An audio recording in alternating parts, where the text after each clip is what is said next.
one. Okay, I'm going to just try and explain something about the book I've just written, which is due to be published next year, and it's called Kissing Cousins. And it's mainly a work of fiction, but it's rooted in my family experience. My mother was Irish and had come to London during the Second World War, and met my father, who was a carpenter, and they went on to have 9 children, and were very. My mother was ambitious for us in that she wanted us to join the profession, so it was very important for her. She wanted doctors and lawyers, and she got some.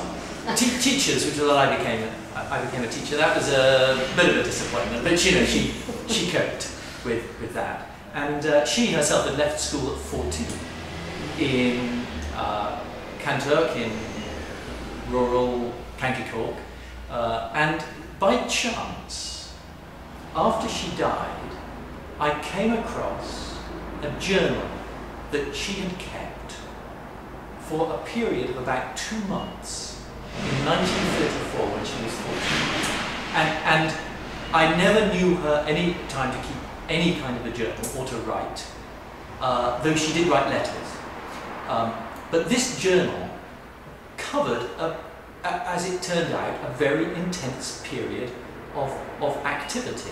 And what happens during the course of these 2 months in 1934, why she knew that she should record these events isn't clear to me, because that some of the most dramatic things unfolded during the course of these 2 months. But when the 2 months begins, she is at school, being taught, of course, by nuns.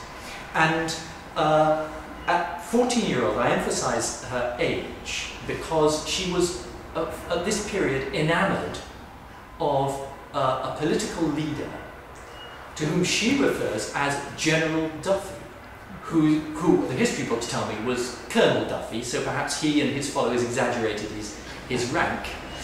But 14-year-old girl, very much enamoured. Of course, Duffy was a fascist. He was the equivalent of Mosley in Britain, and an admirer of Franco and Mussolini and so forth.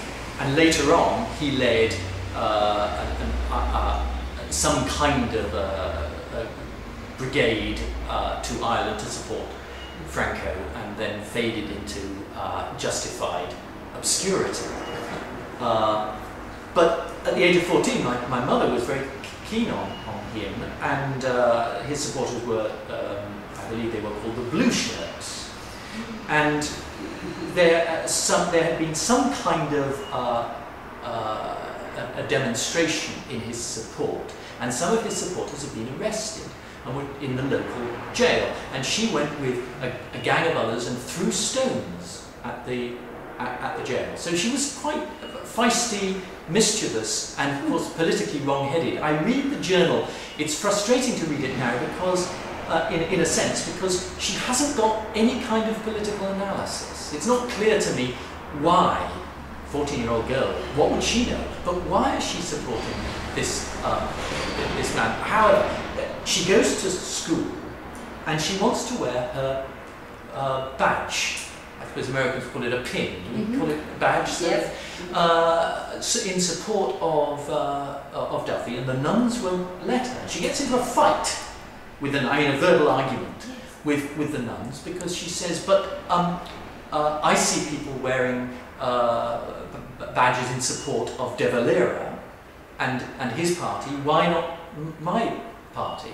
But the nuns are intransigent. Again, a lack of political argument or analysis in this whole thing. I suspect the nuns didn't bother debating the philosophical issues with her, and she, at that point, leaves school.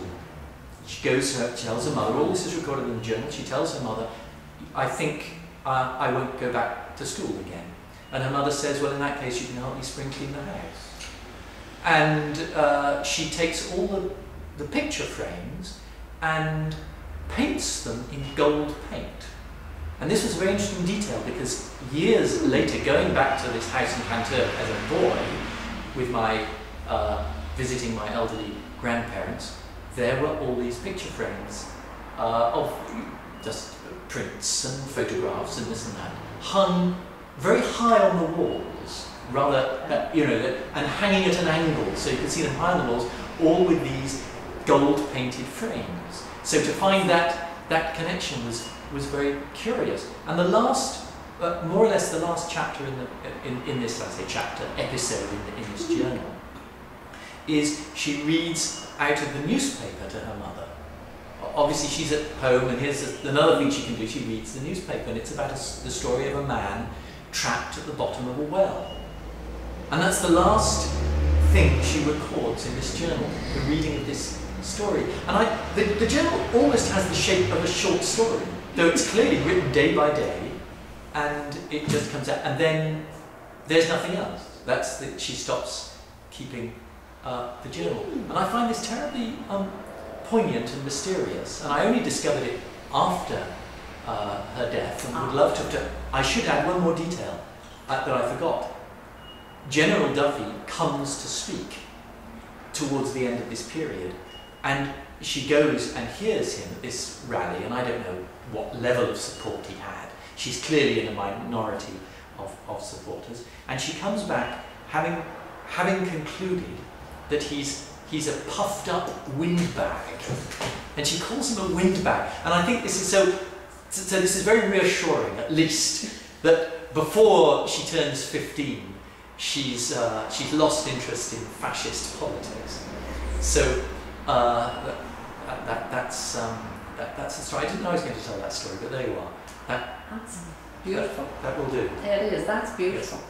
That really is. I'm sorry, I began by saying I was going to talk about my book, and I never got to it. It's just, I mean, it is such a mysterious story, wouldn't yes. you? Yes. You know, at 14, at that stage, wouldn't you wonder what interest at all she would have had in politics? Yes. You know, at 14 in 1930, you would have been almost more interested, and I don't mean dolls, but nearly. Yes. Nearly. Yes. And to pick out something like that, I can understand why the nuns... Are you recording this? Yeah.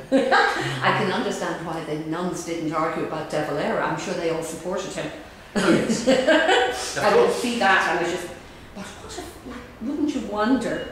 Well, she had a very, what would you say, advanced mind. Very advanced mind. And she is very intelligent. Very intelligent, of course, not educated. No, but you don't have to be. And but clearly very bright, very sharp. Very sharp. And she, I believe, De Valera had made there had been some ruling that the old IRA men were allowed to have some function or carry weapons, because they turn up. I mean, I've looked into this, and yes. I can't remember the details, but they turn up in her account because she's also she's hostile to De Valera, she's hostile to the IRA, and they turn up at this rally. It turns out that there are some members of the IRA with concealed weapons. Mm-hmm. That's a detail she mentioned. So clearly there's potential for considerable danger here. These are important issues. I would be familiar with the IRA then would be a different IRA to the one. Yeah, these were the men who had fought for Irish independence. And who became our politicians, and who, it would be a totally different IRA to the IRA as we would understand it today. Yes. What a fascinating. Absolutely. And you've written the book on this story? No, I haven't. And I thought, when I began writing the book, I thought that I would deal with this material. Yes. And I got, because I'm a fiction writer, and I get drawn naturally to fiction. I got pulled in another direction, and the story I tell in the end, the emotional heart of it is two twin boys who are part of a family of 7. Yes. And I felt 9 was technically beyond me, but they have an Irish mother, an English father. They become very identified for a period of time with Irish culture and politics. One of them is a fiddle player. He's a classical violinist, but he starts playing Irish music and sort of adapting his technique to the to this sort of this style of playing, and they become very. He particularly, his brother, becomes very emotionally attached to the Irish cause, the Irish nationalist cause. But meanwhile, of course, this is set in the 80s. The IRA is quite active, and there are some very distinct and memorable IRA actions which are very disillusioning to him.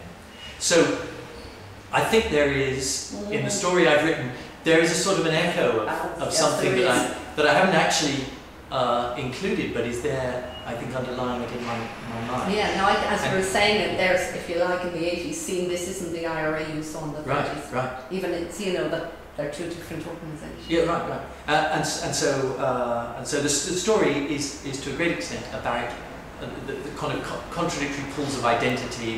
These boys are not sure if they're English or Irish or British or what, or which way to think of themselves. So that's the territory. Oh, how wonderful. Thank you very, very, very much. You will be on our walls very soon. This man here is coming with all the discs we have.